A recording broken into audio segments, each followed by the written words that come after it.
സൂറത്തുൽ ഇഹ്ദിന സിറാത്തൽ മുസ്തഖീം സിറാത്തൽ ലദീന അൻഅംത അലൈഹിം ഗൈറിൽ മഗ്ദൂബി അലൈഹിം വലദ്ദാലിൻ ആമീൻ. ദീനുൽ ഇസ്ലാമിന്റെ മാർഗത്തിലേക്ക് വഴി ചേർത്തണേ എന്ന് മുഹ്യിദ്ദീൻ ശൈഖിനോട് പറഞ്ഞാൽ അത് ശിർക്കാകുമോ? അത് ഒരു മുസ്ലിം മുഹ്യിദ്ദീൻ ശൈഖ് ഖാലിഖല്ല, ഒരു മുഹ്യിദ്ദീൻ ശൈഖ് മാത്രമാണ് എന്ന് വിശ്വസിക്കുന്ന ഒരു മുസ്ലിം അങ്ങനെ പറഞ്ഞാൽ ശിർക്കല്ല. അത് തന്നെയാണ് അതിന്റെ വിധി. അത് ശിർക്കല്ല, ശിർക്കല്ല എന്ന് തന്നെയാണ് അതിന്റെ വിധി. അത് യാതൊരു സംശയമില്ല.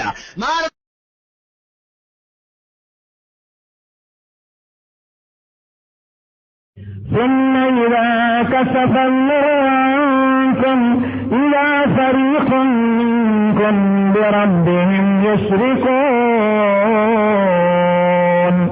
നിങ്ങളുടെ വിളി കേട്ടുകൊണ്ട് പടച്ച തമ്പുരാൻ അവന്റെ ഔദാര്യം കൊണ്ട് അവന്റെ കാരുണ്യം കൊണ്ട് നിങ്ങളുടെ ബുദ്ധിമുട്ടുകളും പ്രയാസങ്ങളും അല്ലാഹു അങ്ങെടുത്തു കളയും. എടുത്തു കളയുമ്പോൾ ഇദാ ഫരീഖുൻ മിൻകും ബിറബ്ബിഹിം യുശ്രികൂൻ. നിങ്ങളിൽ ഒരു ഗ്രൂപ്പുകാർ അല്ലാഹുവിനെതിരായി വീണ്ടും പ്രവർത്തിക്കുന്നവരായി മാറും. ബുദ്ധിമുട്ടൊക്കെ വരുമ്പോ അള്ളാഹ് വിളിക്കും കൈയും കാലും പിടിച്ച്. അള്ളാഹ് അതങ്ങോട്ട് മാറ്റിക്കൊടുക്കുമ്പോ പിന്നെയും സ്വഭാവം മാറി, പിന്നെയും നേരത്തെയും നിലവിളക്കും ഒക്കെ അള്ളാഹ്ക്കല്ല വേറെ എങ്ങോട്ടോ നമ്മളങ്ങോട്ട് കൊണ്ടുപോകും. ബുദ്ധിമുട്ട് മാറി കിട്ടിയല്ലോ. അത്യാഹിതം വരുമ്പോ അത്യാഹിതം വരുമ്പോ കാഷ്വാലിറ്റി അവിടുത്തെ മെയിൻ ഭാഗം അള്ളാഹ് നോക്കിയാൽ മതി. ബാക്കി ചെറിയ കാര്യങ്ങളൊക്കെ അഡ്ജസ്റ്റ്മെന്റ് ചെയ്യാൻ നമ്മുടെ പരിസരങ്ങളിലൊക്കെ ഉള്ള ദേവീദേവന്മാരെയും അതുപോലുള്ള ജാറങ്ങളും ഒക്കെയായിട്ട് ഞങ്ങൾ ബന്ധപ്പെട്ട് കഴിഞ്ഞോളാം. ബുദ്ധിമുട്ട് വരുന്നു, ആക്സിഡന്റിൽ കിടന്ന് ചാവാറായി, ഇനി ഇവരെ ഒന്നും വിളിച്ചിട്ട് കാര്യമില്ല, നേരെ വിളിക്കുന്നത് അള്ളാഹുവാണ്. ആ സമയത്തെങ്കിലും നിന്റെ ആ ഒരു തൗബ മനസ്സിലാക്കി അള്ളാഹ് കാണും പുറത്ത് വന്ന് അൽഹംദുലില്ലാ ആഫിയത്തോടുകൂടി ICU എന്നൊക്കെ വെളിയിൽ വന്ന് ഉഷാറായെങ്കിൽ ആദ്യം വണ്ടിയെടുത്ത് പുറപ്പെടുന്നത് വേറെ എങ്ങോട്ടോ ആയിരിക്കും. ഇപ്പൊ ദുനിയാവിൽ വെച്ച് ഒരുപാട് പേര് വരെ ഇങ്ങോട്ട് കുടിക്കോ ഇതാണ് ശരി, ഇവിടെ അനുസരിച്ചാ രക്ഷപ്പെട്ടു, ഇവിടെ അനുസരിച്ചാ സ്വർഗമായി, അവരായി മറ്റവരായി, ഇല്ല എങ്കിൽ എല്ലാം പോയി. ഇവരൊക്കെ അവസാനം വാക്കുമാറും. കേൾക്കണോ നിങ്ങൾക്ക്? ഈ പറയുന്ന ഗ്രൂപ്പുകാരെല്ലാം വാക്കുമാറും. ഈ അന്നത്തമായവനും വാക്കുമാറും. അള്ളാഹുവിനെ ആരാധിക്കുന്നതിന് പകരം കുഴപ്പമില്ല, പടച്ചവരെ ഭയപ്പെടേണ്ട ആവശ്യമില്ല, നമുക്ക് നേരിട്ടിപ്പോ അള്ളാഹുമായി ബന്ധപ്പെടാനുള്ള കപ്പാസിറ്റിയും കഴിവൊന്നും നമുക്കില്ല, അത് അള്ളാഹുവിന്റെ ഔലിയാക്കന്മാർക്ക് മാത്രമാണ്. നമ്മളെല്ലാം അള്ളാഹുവിനെ നേരിട്ട് വിളിച്ചു കഴിഞ്ഞാൽ ട്രാൻസ്ഫോമറിലൂടെ തുറന്നത് പോലെയായിരിക്കും, പെട്ടെന്ന് അടിച്ച് വീശായിപ്പോവും. അതുകൊണ്ട് നമുക്ക് ആ വഴി വേണ്ട. ക്രിസ്ത്യാനികള് ജൂതന്മാര് യേശുക്രിസ്തുവിനെ ദൈവമാക്കി അംഗീകരിച്ച് അവർ നേരെ അള്ളാഹുവിലേക്ക് പോയതുപോലെ നമുക്ക് പോകാം എന്ന് നിങ്ങൾ കരുതിപ്പോയാൽ നഊദു ബില്ലാഹ് അല്ലാഹ് കാത്തുരക്ഷിക്കുമാറാകട്ടെ എന്ന് കരുതി ആരെങ്കിലും അങ്ങനെ ആരാധിച്ചു പോയാൽ വല്ലാഹി സത്യം, മരിക്കാറാവുമ്പോൾ അവൻ തന്നെ അവന്റെ സ്വന്തത്തോട് പറയും ഞാൻ ചെയ്തത് അക്രമമായി പോയി. എപ്പോൾ പറയും? മലക്കർ അവന്റെ റൂഹ് പിടിക്കാൻ വരുമ്പോൾ. ഇപ്പൊ 100 തെളിവുകൾ കൊണ്ടുവരാൻ ആൾക്കാർ കാണും, 100 പേര് സപ്പോർട്ട് ചെയ്യാനും കാണും, എല്ലാം കാണും. പക്ഷെ മരിക്കാറായി കിടക്കുമ്പോൾ കിതാബെടുത്തവനെയും കാണാനില്ല, തെളിവെടുത്തവനെയും കാണാനില്ല, മൈക്ക് കെട്ടിയവനെയും കാണാനില്ല, വാദപ്രതിവാദത്തിന് വന്നവനെയും കാണാനില്ല. ഇവനും മലക്കളും മാത്രം. قد خلت من قبلكم من الجن والإنس في النار.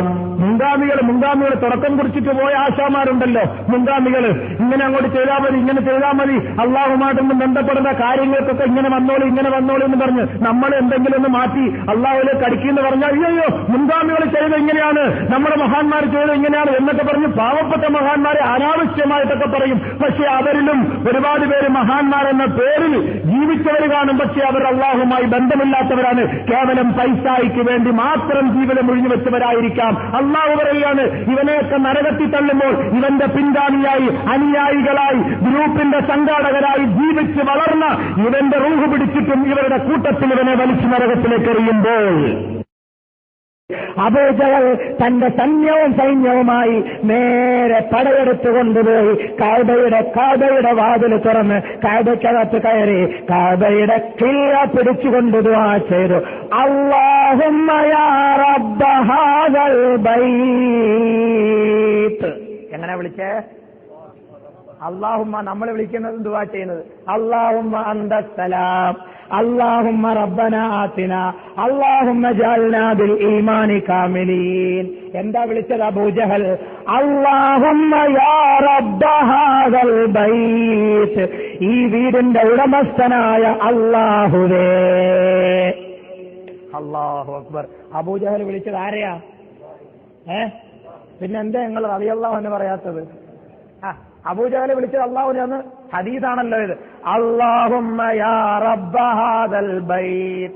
ആയത്ത് വേറെ വരുന്നുണ്ട്. വിളിച്ചതിന്റെ ഗുണം മനസ്സിലായാൽ എപ്പോഴാണെന്നുള്ളത് അത് ആയത്ത് വേറെ വരുന്നുണ്ട്. അല്ലാഹുമ്മ യാ റബ്ബ ഹാദൽ ബൈത്ത്. ഇവിടെ ഒരു ഇച്ചിരി കാര്യം മനസ്സിലാക്കിയേ പറ്റൂ. ഉസ്താദിനെ നിങ്ങൾ അറുത്ത് മുറിച്ചാലും ശരി, പറയാതിരിക്കാൻ ഒരു നിർവാഹവും ഇല്ല.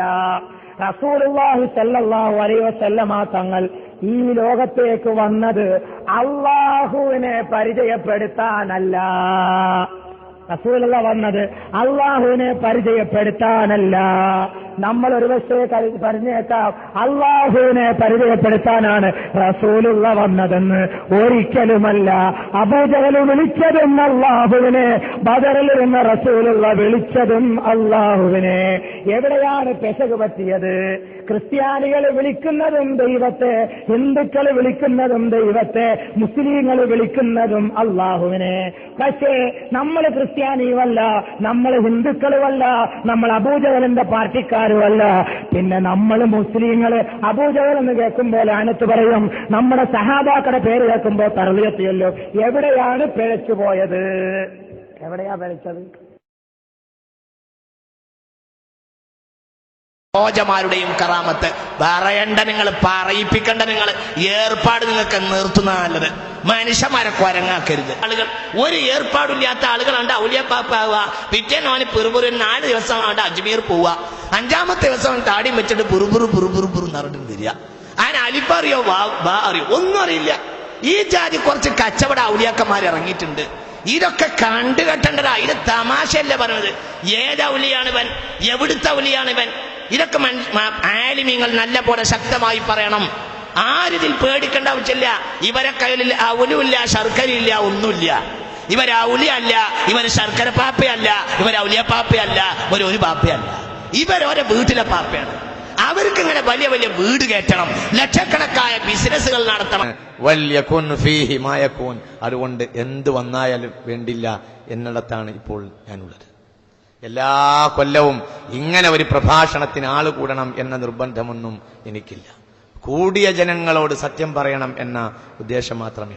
എല്ലാവർക്കും ഓരോ തലോടൽ കൊടുക്കുന്നതിന് മുമ്പ് ചിലപ്പോഴൊക്കെ അതിനപ്പുറം പ്രഹരം നൽകേണ്ടി വരും. വല്ലാഹി സത്യം, മരിക്കാറാവുമ്പോൾ അവൻ തന്നെ അവന്റെ സ്വന്തത്തോട് പറയും, ഞാൻ ചെയ്തത് അക്രമമായി പോയി. എപ്പോൾ പറയും? മലക്കൾ അവന്റെ റൂഹ് പിടിക്കാൻ വരുമ്പോൾ. ഇപ്പൊ 100 തെളിവുകൾ കൊണ്ടുവരാൻ ആൾക്കാർ കാണും, 100 പേര് സപ്പോർട്ട് ചെയ്യാനും കാണും, എല്ലാം കാണും. പക്ഷെ മരിക്കാറായി കിടക്കുമ്പോൾ കിതാബെടുത്തവനെയും കാണാനില്ല, തെളിവെടുത്തവനെയും കാണാനില്ല, മൈക്ക് കെട്ടിയവനെയും കാണാനില്ല, വാദപ്രതിവാദത്തിന് വന്നവനെ കാണാനില്ല. ഇവനും മലക്കളും മാത്രം.